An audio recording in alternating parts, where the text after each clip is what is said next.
This 1 Degree Outside video is brought to you by Attitash Mountain Village. Book your stay directly through the link on our homepage, onedegreeoutside.com.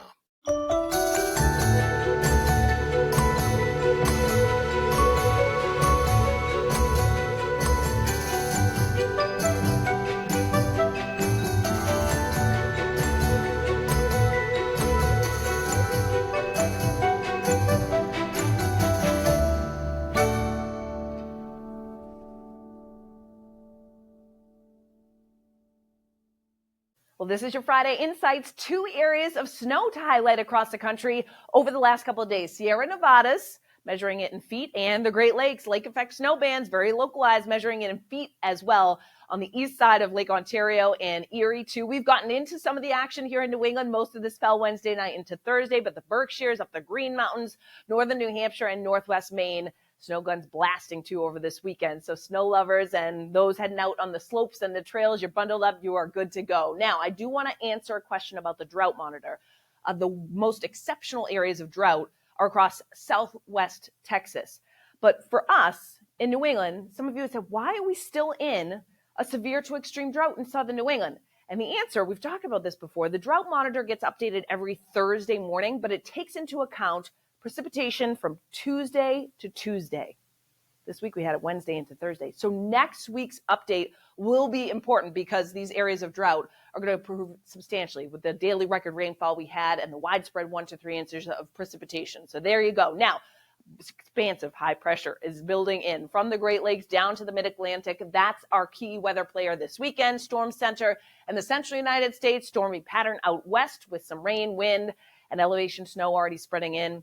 A little bit of an active day across Northern California, stretching into the Pacific Northwest. Now, across the central United States, a big weather story over the next 24 hours is going to be some ice. We've got winter weather advisories, but an ice storm warning for east central Iowa through tomorrow afternoon. Now, they're anticipating 1/4 to 1/2 inch of ice. Think, okay, it's only this much. That's a substantial amount of ice. So there will be some significant disruption in those areas, some outages, some damage that is likely to occur. That occurring with this area of low pressure, some cold air hanging on, and that battle zone of some mild air pushing in. This is the same system we're going to track for Sunday night and Monday. More on that in a second. Heart of the cold air, the purples, right near us across eastern Canada. We are into the chill here in New England this weekend with that high cresting right over us. So the Gemini meteor shower, we talked about this yesterday, peaking tonight into pre-dawn tomorrow.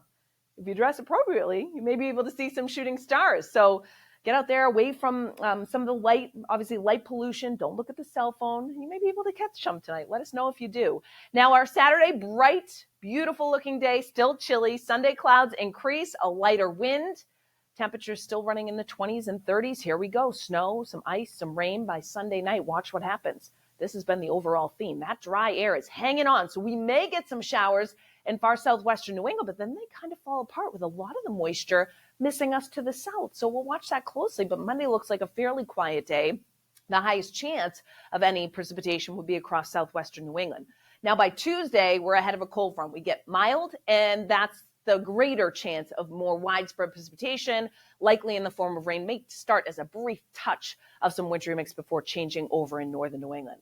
All right, so highs tomorrow, 20s north, about 30 to 34, 35 maybe along the south coast. And there is still a bit of a breeze. It will gradually ease and diminish through the day tomorrow, but there will be a wind chill factor. So you're dressing for temperatures that will feel like the teens and 20s from north to south for our Saturday. Saturday night, it gets cold. I talked about that core of cold air passing just to our north. Look at the temperatures. Single digits for us in the far north country, all the way back down to somewhere like Keene. Some of interior southern New England may dip into the single digits in a few spots. Widespread teens to lower 20s on Cape Cod. Sunday, still chilly, below average day, but less wind. And that does make a difference this time of the year. So 25 to 30 in the north, most of us low to mid 30s in southern New England. Not the case with the chill down in Arizona. Pats and Cardinals talked about this too. Quiet weather. They've got the retractable roof.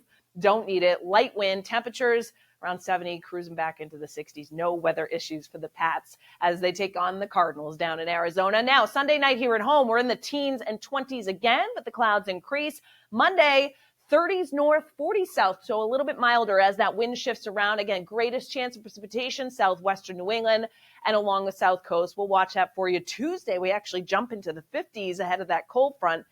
40s to the north. It swings through. It will be an active wind day. The wind out of the southwest then shifting around as the cold front comes in. So it's a fairly progressive system that moves through during the day on Tuesday. Otherwise, if you grab a shot of the full moon this weekend by the full cold moon, officially full pre-dawn on Sunday, send it to us. 3 ways to do it. We had the community gallery segment yesterday. It's so easy. Website, onedegreeoutside.com/gallery. You can upload it right on there. On our app, the Send to Us tab in the bottom right-hand side, or you can just email us, reports@onedegreeoutside.com. That's how things are looking for now. We'll see you with Weekend Edition tomorrow morning.